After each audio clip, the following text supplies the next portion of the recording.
After being in bed for nearly a week, on Saturday morning, Robert hobbles down the stairs for breakfast.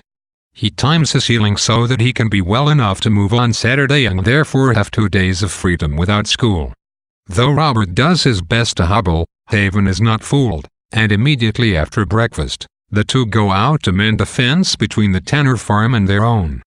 "Fences sure are funny, aren't they, Papa?" Robert comments as they work. The idea of fences does not make sense to Robert because he doesn't see the need for neighbors who are friends to separate themselves. Haven answers by explaining how many animals in nature stake their territory and that he and Mr. Tanner want a fence between their properties. With a fence, they can rest easy knowing that Mr. Tanner's cows would never eat Haven's corn or vice versa. In this way, Haven explains, a fence sets men together not apart, because it shows that they care about each other's property. As the fence conversation ends, Haven and Robert both look up to see Mr. Tanner heading in their direction with Apron behind him. Underneath Apron, trying to get hold of and udder, are 2 handsome twin calves. Robert is stunned that there were 2 cows, not just one, and by how beautiful they are. Mr. Tanner explains that he is calling them Bob and Bib, with Bob's name coming from Robert. He thanks Haven and Robert and explains how it has always been his dream to take a pair of matched oxen to the Rutland Fair. Then, as if offhandedly, he thanks Robert again and says, "Here's a pig for your trouble," and produces a fuzzy ball of a piglet from under his coat. Robert is dumbfounded by the gift and, after thanking Mr. Tanner, takes hold of the pig for the first time.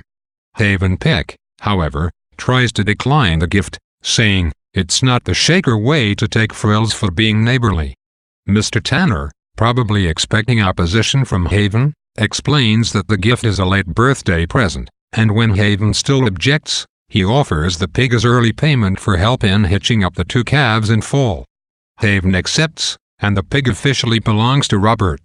Looking at his new pig, Robert sees that she is more beautiful than any dog or cat or chicken or fish in the whole township of Learning, Vermont. The pig is clean white all over with just enough pink to be sweet as candy, and so Robert promptly names her Pinky. Mr. Tanner says that this is a good name, and after Haven and Robert thank him again, he leaves. Watching Mr. Tanner walk away, Robert realizes that Pinky is the first thing of value that he has ever owned. The only other thing that he had ever wanted was a bicycle, but a bicycle was a frill in the eyes of the Shakers and also expensive, so he had never had one.